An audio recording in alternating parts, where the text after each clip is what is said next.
नाजरीन, 3-4 दिन गुजरने के बाद अब ये खबर आ चुकी है कि चीफ जस्टिस ऑफ पाकिस्तान ने इस सारे वाक़े के ऊपर, जो इमरान खान साहब के ऊपर वज़ीराबाद में फायरिंग हुई, इसके ऊपर नोटिस ले लिया है। और जो आईजी पंजाब थे उनको ये सख्त हदायत की है कि 24 घंटे के अंदर अंदर इस जो सारा मामला हुआ है, जो इमरान खान साहब के ऊपर फायरिंग हुई है, दीगर जो उनके रहनुमा जो ज़ख्मी हुए हैं, इस सारे वाक़े के ऊपर FIR दर्ज की जाए और इसके ऊपर कार्रवाई होनी चाहिए। यानी कि सुप्रीम कोर्ट ऑफ पाकिस्तान ने ये एक फ़ैसला जारी किया है।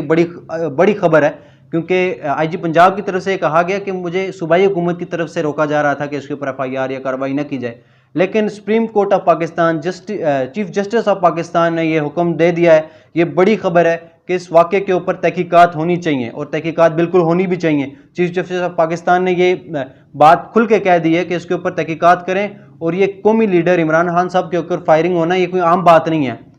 रियासत का तो ये भी फ़र्ज़ बनता है, एक छोटे से फ़र्द जो आम आदमी के ऊपर भी फायरिंग हो तो रियासत का फ़र्ज़ बनता है कि उसके ऊपर एक कार्रवाई करे, मुजरिमों को सज़ा दे, इंसाफ का मामला होना चाहिए। लेकिन ये तो इमरान खान साहब के ऊपर फायरिंग हुई है कि इमरान खान साहब साबिक़ प्राइम मिनिस्टर ऑफ पाकिस्तान है, इस वक्त भी उनकी अच्छी पोजीशन है। PTI जितने भी इलेक्शंस हुए हैं, जो अदम एतमाद की करारदाद लाई गई उसके बाद, तो PTI हर जगह जीती है।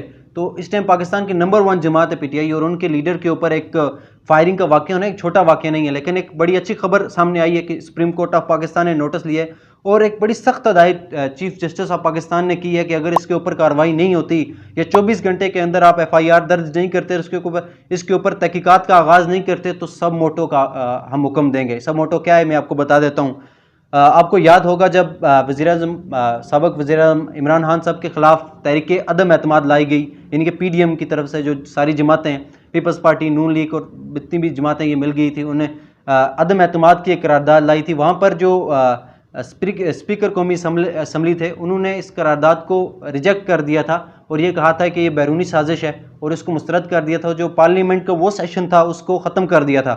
वहाँ पर सुप्रीम कोर्ट ने सब मोटो का इस्तेमाल किया था। वहाँ पर उन्होंने यानी कि इस मामले का अज़ खुद नोटिस लिया था, यानी कि किसी भी दरख्वास्त के बगैर उन्होंने खुद इस मामले का नोटिस लिया कि ये गलत हो रहा है। वहाँ पर फिर दोबारा सुप्रीम कोर्ट ने ये हुक्म दिया कि वोटिंग होनी चाहिए, अदम एतमाद की जो भी तारीख है उसके हवाले से वोटिंग होनी चाहिए। फिर आपने देखा कि वोटिंग हुई और इमरान खान साहब वहाँ से, उनको वज़ीर-ए-आज़म की जो कुर्सी थी वहाँ से उठा दिया गया। ये है सब मोटो और अज़ खुद नोटिस। और अदालत ने ये बड़ा हुक्म दे दिया कि अगर आप बाज नहीं आते और इस मामले के ऊपर अगर आप FIR दर्ज नहीं करते, नाज़रीन छोटा वाक़या नहीं है। ज़ाहिरी बात है, एक लीडर हैं पाकिस्तान के, किसी भी पार्टी के हों, कोई आम सा भी शख्स हो, तो इसके ऊपर तहकीकात होनी चाहिए। और इमरान खान साहब के ऊपर फायरिंग होना ये भी एक सिक्योरिटी के ऊपर भी बड़ा सवालिया निशान है। और इमरान खान साहब की तकरीरें में 3 से 4 बार पहले भी कह चुका हूँ, वो पहले भी कहते रहे कि मेरी जान को ख़तरा है और मुझे मारने की कोशिश की जा रही है। तो अच्छी खबर एक सामने आ रही है। और ये जो जब से ये फायरिंग हुई है उसके बाद से 3-4 दिन गुजरने के बाद ये खबर आना, ये भी एक खुशाइन चीज़ है। लेकिन लेट आई है ये खबर, ये पहले हो जाना चाहिए था, लेकिन देर आए दुरुस्त आए। तहकीकात का आगाज़ होना चाहिए। एक बड़ी खबर ये भी है कि इमरान खान साहब ने बिल्कुल कह दिया है, जो फायरिंग हुई है, जो लोग बुज़दिलाना ये काम कर रहे हैं, हम उनसे डरने वाले नहीं हैं। हमने लॉन्ग मार्च का आगाज़ करना है और हम लॉन्ग मार्च मंगल वाले दिन, इनके कल के दिन लॉन्ग मार्च दोबारा वज़ीराबाद, जहाँ पर इमरान खान साहब के ऊपर फायरिंग हुई थी, वहाँ से दोबारा चलेगा।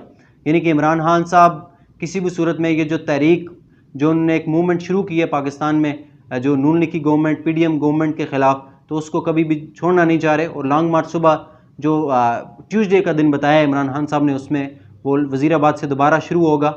और ये थी नाज़रीन सारी अपडेट। अपनी कीमती राय का इज़हार कमेंट सेक्शन में ज़रूर कीजिएगा। मुझे इजाज़त दीजिए। अल्लाह हाफ़िज़।